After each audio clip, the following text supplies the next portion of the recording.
Hello दोस्तों, मेरा नाम रोशन राज है और आप देख रहे हैं target junior doctor YouTube channel. दोस्तों, आज का टॉपिक हमारा बहुत ही इंटरेस्टिंग होने वाला है क्योंकि हम आज बात करने वाले हैं बीएससी नर्सिंग कंप्लीट होने के बाद आप यूके में कैसे जा सकते हैं।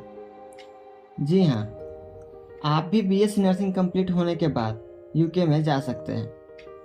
तो इस वीडियो में हम क्या क्या कवर करने वाले हैं पहले ये बता देते हैं। इस वीडियो में हम बताने वाले हैं यूके जाने के लिए एलिजिबिलिटी क्राइटेरिया क्या होनी चाहिए। नेक्स्ट हम बात करेंगे यूके जाने के लिए आपको कौन कौन से एग्जाम को क्रैक करने होंगे। फिर हम जानेंगे यूके जाने में आपको कितने पैसे खर्च करने पड़ेंगे। साथ ही हम बात करेंगे वहाँ पे जाने के बाद आपका सैलरी पैकेज क्या होने वाला है। फिर हम बात करेंगे कि आपको एडिशनल डॉक्यूमेंट्स कौन कौन से इकट्ठे करने पड़ेंगे। इन सारे टॉपिक्स को हम आज इस वीडियो में क्लियर करेंगे, तो बने रहिए हमारे साथ अंत तक। तो आइए अब जानते हैं यूके जाने के लिए एलिजिबिलिटी क्राइटेरिया क्या होने वाली है।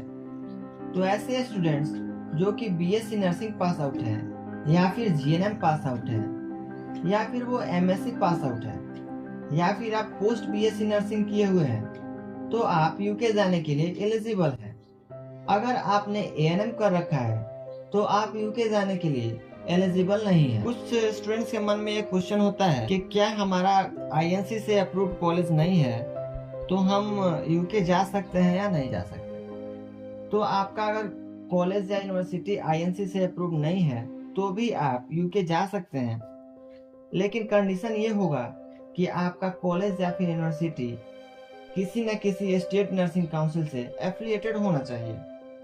एक और सवाल सबके मन में आता है कि अगर आपका जो भी कोर्स कर रहे हैं, बीएससी नर्सिंग करें, पोस्ट बीएससी नर्सिंग करें, एमएससी करें, आपने जो भी कोर्स कर रखा है उसमें अगर आपका किसी भी सेमेस्टर में या फिर किसी भी ईयर में आपका बैक लग गया है तो क्या आप यूके जाने के लिए एलिजिबल हैं?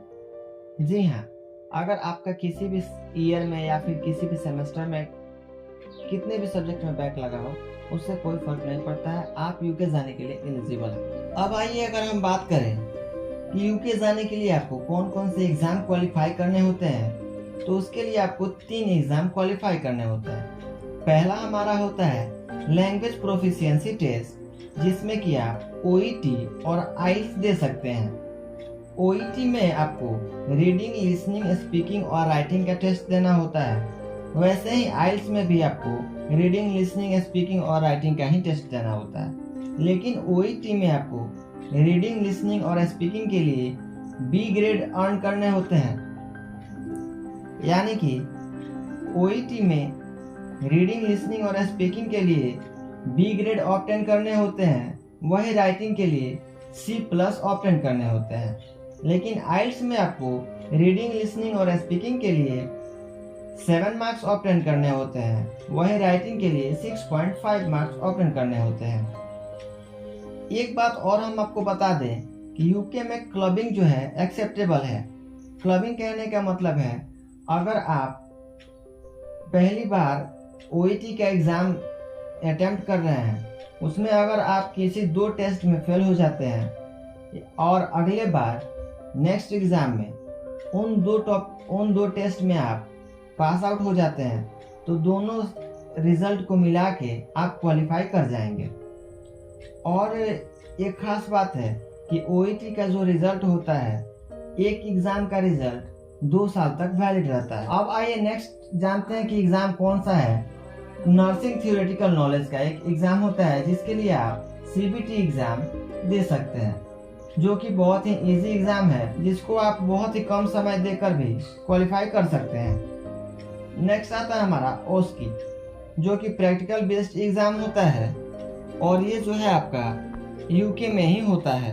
इन तीनों एग्जाम्स में से ओईटी और सीबीटी इंडिया में देने होते हैं, लेकिन जो ओस्की होता है वो यूके में देना पड़ता है। अब आइए जानते हैं कि एक्स्ट्रा कौन कौन से डॉक्यूमेंट्स इकट्ठे करने होंगे। तो उसमें आपका आता है पहला मेडिकल सर्टिफिकेट, क्योंकि मेडिकल सर्टिफिकेट में आपका ट्यूबरकुलोसिस टेस्ट होता है। कुछ लोगों के मन में ये सवाल होता है कि ट्यूबरकुलोसिस चेक होता है, यानी कि अगर हमको पास्ट में अगर कोई ट्यूबरकुलोसिस हिस्ट्री हो और जिसका ट्रीटमेंट होने के बाद ठीक हो गया हो, तो आप जाने के लिए एलिजिबल हैं या नहीं है? तो आप जाने के लिए एलिजिबल हैं, क्योंकि ये जो मेडिकल टेस्ट होता है इसमें एक्टिव ट्यूबरक्लोसिस का टेस्ट किया जाता है। आपके शरीर में एक्टिव ट्यूबरक्लोसिस नहीं होना चाहिए, अगर है भी तो आप उसको ट्रीटमेंट कराने के बाद ही जा सकते हैं। नेक्स्ट आता है पुलिस क्लियरेंस टेस्ट। फिर आपको डॉक्यूमेंट्स लगेंगे नर्सिंग काउंसिल रजिस्ट्रेशन, जो कि आपका ऑनलाइन वेरिफिकेशन हो जाएगा जिस नर्सिंग काउंसिल से आपने किया होगा। अब आइए बात करते हैं टोटल इसमें कितने खर्च होने वाले हैं। तो टोटल आपका खर्च 1 लाख होने वाला है, जो कि एक मिडिल क्लास फैमिली के स्टूडेंट्स के लिए भी अफोर्डेबल होगा। अब आइए बात करते हैं औसकी देने जाने के लिए कितने खर्च आएंगे आपको। तो औसकी देने जाने के लिए आपको जो फ्लाइट टिकट होगा वो भी आपको गवर्नमेंट ही प्रोवाइड करेगा। वीज़ा जो प्रोसेस है वो भी गवर्नमेंट ही आपको प्रोवाइड करेगा। और औसकी के ट्रेनिंग में जो खर्च आएंगे वो भी आपका गवर्नमेंट पे करने वाला है। और एकोमोडेशन के लिए जो चार्जेस लगेंगे वो भी गवर्नमेंट ही पे करेगा। और उसकी फी जो है वो भी गवर्नमेंट ही देगा। यानी कि कुल मिलाकर टोटल जो खर्च रहेगा उसकी का वो गवर्नमेंट का ही रहेगा। नेक्स्ट अगर हम बात करें सैलरी कितनी मिलने वाली है, तो सैलरी आपको 2 से 2.5 लाख मिलने वाली है। ऐसे ही नॉलेज के लिए बने रहे हमारे YouTube channel target junior doctor पे। अगर आप हमारे चैनल पर नए हैं तो हमारे चैनल को सब्सक्राइब करना ना भूलें। मिलते हैं नेक्स्ट वीडियो में, तब तक के लिए जय हिंद।